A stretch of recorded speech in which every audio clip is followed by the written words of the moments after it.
مقام کا جو معاملہ ہے کہ یزید کے دل و دماغ میں وہ کھٹک رہا تھا کہ ان کو کس طریقے سے راہ سے ہٹایا جائے. وہ جانتا تھا جب تک کہ خون رسول جس کی رگوں میں ہے اس کو اپنے راستے سے نہیں ہٹاؤں گا اس وقت تک میں چین سے حکومت نہیں کر سکوں گا. امام علی مقام علی جدہ والہ السلام پہلی شخصیت. دوسری ذات حضرت سیدنا عبداللہ ابن عمر رضی اللہ تعالیٰ عنہ کی شخصیت. تیسری شخصیت حضرت سیدنا عبداللہ ابن زبیر رضی اللہ تعالیٰ عنہ کی شخصیت. ان تینوں سے وہ بیعت کا طالب تھا. اور آپ غور کریں بادشاہ بن کر انسان دیتا ہے لیکن یہ شان حسین ہے کہ یزید بادشاہ بن کر بھی مانگ رہا تھا. بادشاہ بن کر بھی وہ سوال, یہ در آل رسول ہے. اگر کوئی بادشاہ بن کر تخت پر بیٹھ جائے تو بھی وہ دے نہیں سکتا, مانگتا ہی رہتا ہے اور وہ مانگتا ہی رہا. اور امام علی مقام نے ایسے سخی تھے کہ اس کو ہاتھ تو نہیں دیا, ہاتھ نہ دے کر امام نے دین کی آبرو بچائی. توجہ فرمائیں, ہاتھ نہ دے کر دین کی آبرو بچائی, لیکن کچھ تو دینا تھا. اس لیے کہ ہاتھ دے دیتے تو دین کی آبرو چلی جاتی اور کچھ نہ دیتے تو خاندان کی سخاوت کی آبرو چلی جاتی. حسین نے ہاتھ نہ دے کر دین کی آبرو بچائی اور سر دے کر خاندان کی سخاوت کی آبرو کو بھی بچا. سبحان اللہ, سبحان اللہ. دیا تو اس کو بھی. سبحان اللہ, کیا بات ہے. سبحان اللہ, سبحان اللہ, سبحان اللہ, سبحان اللہ, سبحان اللہ. دیا تو اس کو بھی, سبحان اللہ, مگر دین کی آبرو بھی بچائی سبحان اللہ, اور خاندان کی روایت بھی بچائی, خاندان کی ریت بھی بچائی. اس لیے کہ نسلیں ہیں کریموں کی, لجپال گھرانہ ہے. آؤ در زہرا پر پھیلائے ہوئے دامن, نسلیں ہیں کریموں کی, لجپال گھرانہ ہے. اس خاندان کی تو سخاوت ہی الگ ہے. اور میں تو کہتا ہوں کہ جو شربت بناتے ہیں, اہتمام کرتے ہیں, نیاز کرتے ہیں, لٹاتے ہیں ان کے نام پر, یہ نہ سمجھے کہ جیب خالی ہوتی ہے. نسلیں ہیں کریموں کی, جو ان کے لیے تھوڑا خالی کرے وہ اتنا بھر دیتے ہیں کہ مالا مال کر دیتے ہیں.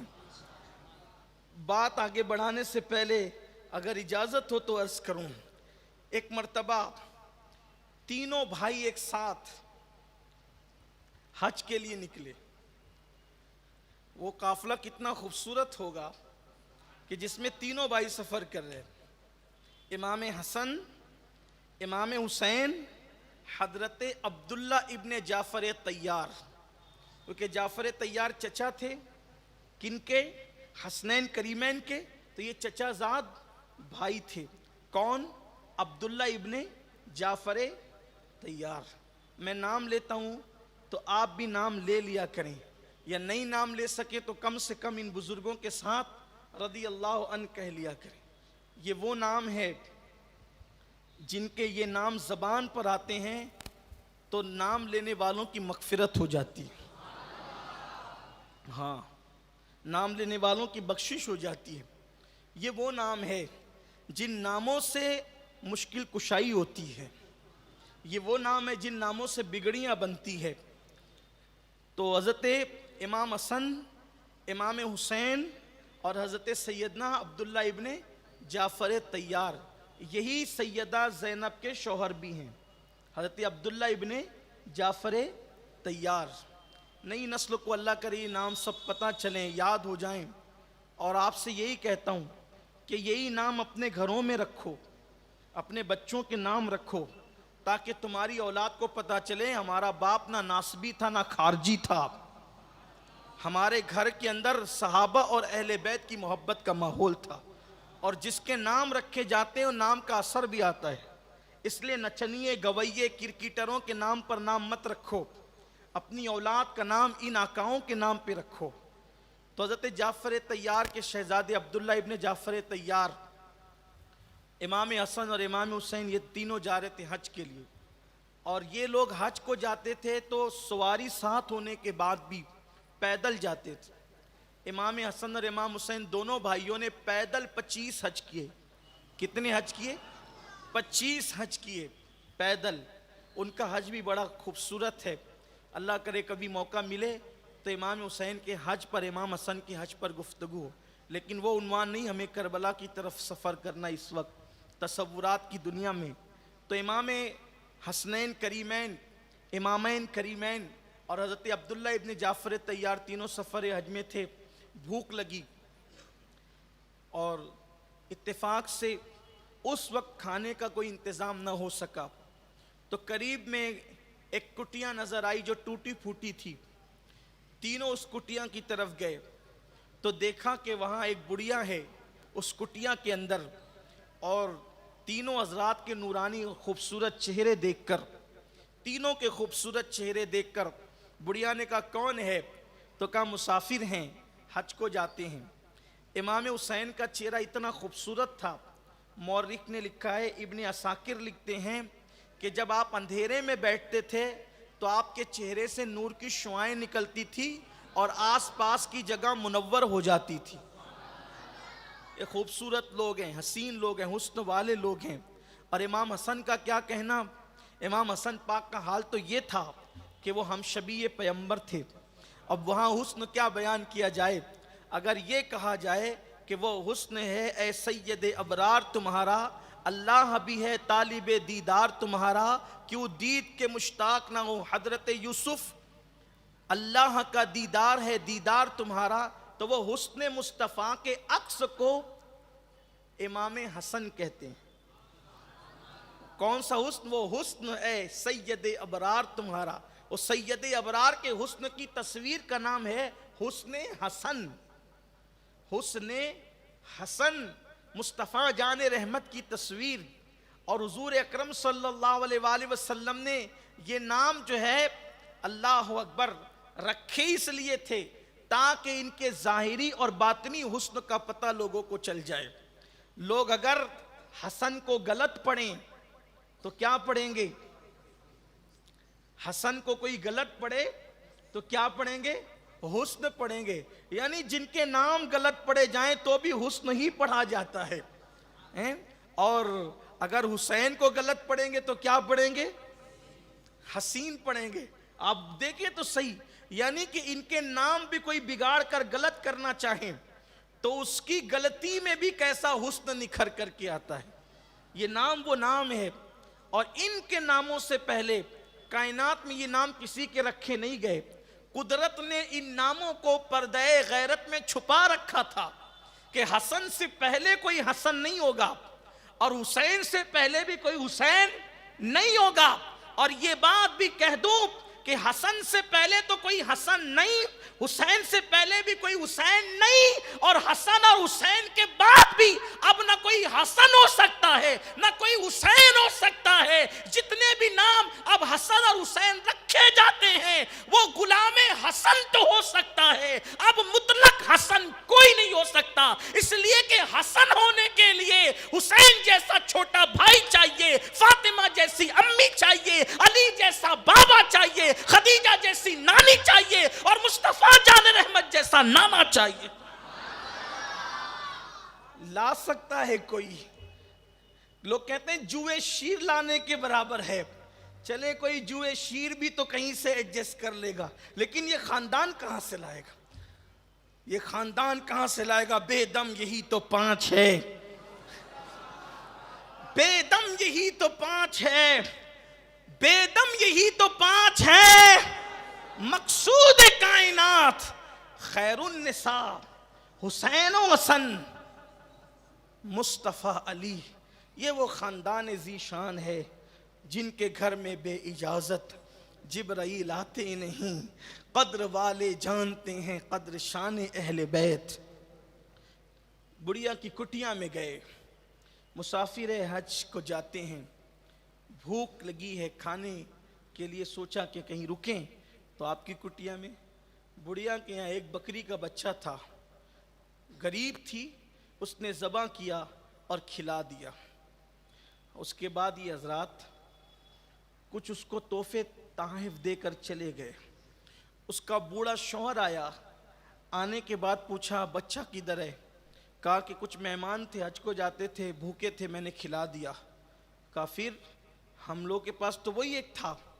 کہا کوئی بات نہیں، میں نے مہمان تھے کھلا دیا، کچھ تحفے تحائف دے کر گئے۔ اس کے بعد حج کے وہ کر کے وہ واپس ہوئے۔ حسن اتفاق اس بڑھیا کو اور اس کے شوہر کو مدینہ منورہ کا سفر کی سعادت نصیب ہوئی۔ وہ لوگ اس سفر میں تھے، غریب تھے، وہاں وہ بڑھیا راستے میں کہیں نظر آئی، امام حسن کی نظر پڑی، یہ تو وہی بڑھیا ہے جس نے ہمیں مسافرت میں کھلایا تھا۔ اور اگر بڑھ کر کہوں اپنے ذوق کے مطابق تو توجہ کریں، اس نے ہمارے لیے کھانا بنایا تھا۔ توجہ، اس نے ہمارے لیے کھانا بنایا تھا، کھلایا تھا ایک الگ بات، ہمارے لیے کھانا بنایا تھا۔ گئے بڑھیا کے پاس، پہچانا نہیں، وہ جو حج کے موقع پر مسافر تیرے گھر کھانے آئے تھے، کہاں؟ انہی میں سے ایک ہوں، یہی میرا گھر ہے، چلو۔ لے گئے، 1000 بکریاں خرید کر منگوائی، 1000 بکریاں خرید کر منگوائی اور اس بڑھیا کو دیا، اور ساتھ ہی ساتھ 1000 سونے کے سکے بھی دیے۔ فرمایا دوسرا میرا بھائی تھا، اس کے پاس بھی جاؤ، اس کا گھر وہاں ہے۔ وہ بڑھیا وہاں گئی اور کہا کہ دیکھو تمہارے بھائی نے جو آپ کے ساتھ حج میں تھے 1000 بکریاں اور 1000 دینار سونے کے سکے دیے ہیں۔ تو امام حسین نے بھی 1000 بکریاں اور 1000 سونے کے سکے دیے۔ پھر اس کے بعد کا وہ ایک میرا چچا زاد بھائی تھا جو ہم 3 میں سے تیسرا تھا، اس کا گھر وہاں ہے، وہاں جاؤ۔ حضرت عبداللہ ابن جعفر طیار کے گھر گئی تو کہا ان دونوں نے کیا دیا؟ کہا 1000 بکریاں اور 1000 دینار دیے۔ حضرت جعفر طیار نے 2000 بکریاں منگوائی اور 2000 بکریاں اور 2000 دینار دیے۔ 4000 بکریاں اور 4000 دینار لے کر جب اپنے شوہر سے ملی تو کہا یہ کہاں سے لائی؟ ہم تو یہاں مسافر ہے۔ کہا وہ جو ہے وہ کمزور سا، جو ہے وہ چھوٹا سا بچہ بکری کا جن مہمانوں کو کھلایا تھا وہ اتنے سخی لچپال نکلے کہ انہوں نے ہمیں مالا مال کر دیا۔ تو کہا وہ ہے کون؟ انہوں نے بتایا، وہ ہے کون؟ انہوں نے بتایا۔ کہا نہیں، میں نے ان کے نام بھی نہیں پوچھے۔ قربان جائے تو کسی نے کہا آل نبی کے سوا اتنا سخی کون ہو سکتا؟ تو جس نے ایک مرتبہ ان شہزادگان کے لیے اپنے گھر میں کھانا پکایا، شہزادوں نے اس بڑھیا کو اتنا مالا مال کر دیا۔ سنیو، تم تو ہر سال ان کے لیے پکاتے ہو، اس کی برکتیں کیا نصیب ہوگی؟ تو عرض یہ کر رہا تھا، ان کی سخاوت پر بات آ گئی تھی کہ یزید جب بادشاہ بنا، حکمراں بنا، تو اس کو یہی تھا کہ ان 3 لوگوں سے بیعت لینی ہے۔ اس نے خط لکھا مدینہ منورہ کے گورنر حضرت امام علی مقام کے متعلق اور حضرت عبداللہ ابن عمر کے متعلق اور حضرت عبداللہ ابن زبیر کے متعلق ولید بن عقبہ کو، ولید اس وقت مدینہ منورہ کا گورنر، ان کو خط لکھا۔ خط کا مضمون اکثر مورخین نے یہ بیان کیا ہے کہ جیسے یہ خط تمہارے پاس پہنچے ان تینوں کو بلاؤ اور میری بیعت طلب کرو، اگر وہ میری بیعت کر لیں ٹھیک ہے، ورنہ تینوں کو اسی وقت قتل کر دینا۔ دیکھیے یہ جو بات کہی جاتی ہے نا کہ یزید نے قتل نہیں کیا، یزید نے قتل نہیں کیا، یزید نے قتل نہیں کیا، وہ تو ملک شام میں بیٹھا ہوا تھا، اس کے قتل کا پلان تو پہلے سے تھا۔ اور کسی نے کہا کہ تیر چلانے والا ملک شام میں بیٹھا تھا جس کا تیر کربلا میں چل رہا تھا، ایسا نہیں کہ یزید بے قصور تھا، وہ بے قصور ہو بھی کیسے سکتا؟ اور اس کے دل میں اتنی دشمنی تھی اہل بیت اطہار کی کہ اگر آگے گفتگو ہوگی تو میں آپ کو بتاؤں گا، اس پلید کے دل میں بڑی دشمنی تھی، بڑی گستاخی، بڑا گستاخ اور بے ادب تھا، صحابہ کا بھی گستاخ تھا۔ حضور علیہ السلام کے اصحاب کی شان میں بھی توہینیں کرتا تھا. ام المومنین حضرت عائشہ صدیقہ کا بھی گستاخ تھا. شیخ عبدالحق محدث دہلوی رحمۃ اللہ علیہ نے جو لکھا ہے وہ جملے تو نقل کرنے کی ہمت نہیں ہوتی. اس بدبخت نے اما جان عائشہ صدیقہ کی شان میں ایسی گستاخی کی ہے. تو اس نے کہا کہ اگر وہ بیعت کرے تو ٹھیک ہے, بیعت نہیں کرتے تو تینوں کو قتل کر دو. وہ خط پہنچا مدینہ منورہ. ولید کچھ دور اندیش انسان تھے, ولید بن عقبہ, اور کچھ خیال تھا اہل بیت کا. جب خط پڑھا یزید کا تو کہا لا حول ولا قوت الا باللہ العلی العظیم. اس نے کیا خط لکھا کہ میں آل نبی کو قتل کر دوں, شہید کر دوں. پھر ولید نے کہا اگر قتل حسین کے بدلے میں مجھے پوری دنیا کی حکومت بھی دے دی جائے میں قتل نہیں کروں گا. اور سزا کے طور پر یہ بات لکھی تھی کہ اگر تم نے ان تینوں کو میری بیعت نہ کرنے کی بنیاد پہ قتل نہیں کیا تو میں تمہیں مدینہ منورہ کی گورنری سے معزول کر دوں گا. ولید نے کہا مجھے 1000 مرتبہ مدینہ منورہ کی گورنری سے معزول ہونا گوارا ہے, لیکن مجھے امام علی مقام کا قتل گوارا نہیں ہے. پھر ولید نے سوچا کہ یہ معاملہ کیسے حل ہو. تو ولید جانتا تھا کہ ایک شخص مدینے میں جو رہتا ہے وہ ہے مروان, اور اس کا دماغ لومڑی کی طرح ہے. لومڑی کی عیاری اور مکاری اس کے دل و دماغ کے اندر ہے. مروان کو بلایا, کہا مروان دیکھ یہ معاملہ اور یہ خط آیا میں کیا کروں. مروان نے کہا بلاؤ. تو اس وقت جب بلانا بھیجا گیا امام علی مقام کو, حضرت عبداللہ بن زبیر کو اور حضرت عبداللہ ابن عمر کو, تو اس وقت یہ دونوں حضرات حضرت عبداللہ ابن زبیر اور سیدنا امام حسین یہ دونوں مسجد نبوی شریف میں ہی موجود تھے. ایک شخص آیا اور آنے کے بعد کہا کہ امیر تم کو بلاتے ہیں. عبداللہ ابن زبیر بڑے ذہین آدمی, انہوں نے کہا امام اس وقت امیر تو لوگوں سے ملتا نہیں, اس نے اس وقت بلایا کیوں ہے. امام علی مقام نے کہا دور اندیشی دیکھو, امام علی مقام کی ذہانت دیکھو. بھئی جس نے رسول اللہ کا جو ہے وہ لعاب اور زبان چوس کر حضور علیہ السلام کی صحبت میں رہ کر اونٹنیاں عقل پا جاتی تھی, اونٹنیاں جانور عقل پا جاتے تھے, چرند پرند عقل پا جاتے تھے. حضور اکرم صلی اللہ علیہ وآلہ وسلم جتنی دیر جانوروں پر بیٹھے ہوتے اتنی دیر تک کے جانور پیشاب اور پاخانہ نہیں کرتے تھے. جانوروں کو یہ شعور تھا, شعور آپ اندازہ کریں. حضور اکرم صلی اللہ علیہ وسلم کی صحبت میں رہنے کا اثر کہ پرندوں کو یہ پتا تھا کہ کرنا کیا نہیں کرنا, جو وہ ہرنیوں کو پتا تھا کہ کرنا اور کیا نہیں کرنا, کنکریوں کو پتا تھا کرنا کیا نہیں کرنا. تو وہ تو شہزادہ رسول امام علی مقام جس کی پرورش جس کی تربیت اللہ کے رسول صلی اللہ علیہ وآلہ وسلم نے کی. جب عبداللہ ابن زبیر رضی اللہ تعالیٰ نے فرمایا کہ اس وقت امیر کسی سے ملتا نہیں ہے, ولید بن عقبہ اس وقت بلانا کیسا. امام نے فرمایا ایسا لگتا ہے کہ حضرت امیر معاویہ کا انتقال ہو گیا اور یزید تخت نشین ہو گیا اور ہمیں چپکے چپکے بیعت کے لیے بلایا جا رہا ہے. کہا پھر کیا کریں گے. امام نے فرمایا میں جاؤں گا, بات کروں گا, دیکھتے ہیں معاملہ کیا ہے, اور میں چند ساتھیوں کے ساتھ جاؤں گا. اور پھر امام نے قاصد سے کہا تم چلو میں آتا ہوں. حضرت عبداللہ بن زبیر نے کہا اچھا ٹھیک ہے میں آتا ہوں. عبداللہ ابن زبیر اسی وقت تیاری کر کے فوراً مکہ شریف کو روانہ ہو گئے, اور وہاں جا کر جو یزید کی طرف سے حکومت یزید کی طرف سے جو گورنر تھا اس کو بھگا دیا, اور آپ مکۃ المکرمہ کے گورنر بن گئے, اور وہیں پر جو ہے وہ اپنا پورا معاملہ انہوں نے سیٹ کر لیا.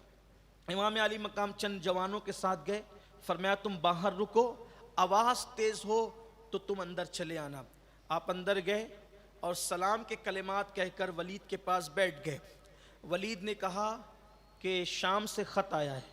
کیا خط آیا ہے؟ خط یزید نے بھیجا ہے اور لکھا ہے کہ حضرت امیر معاویہ کا انتقال ہو گیا. آپ نے انا للہ پڑھی, تعزیت کے الفاظ کہے, اور اس کے بعد کہا پھر, تو کہا یزید نے بیعت کا مطالبہ کیا ہے. امام نے فرمایا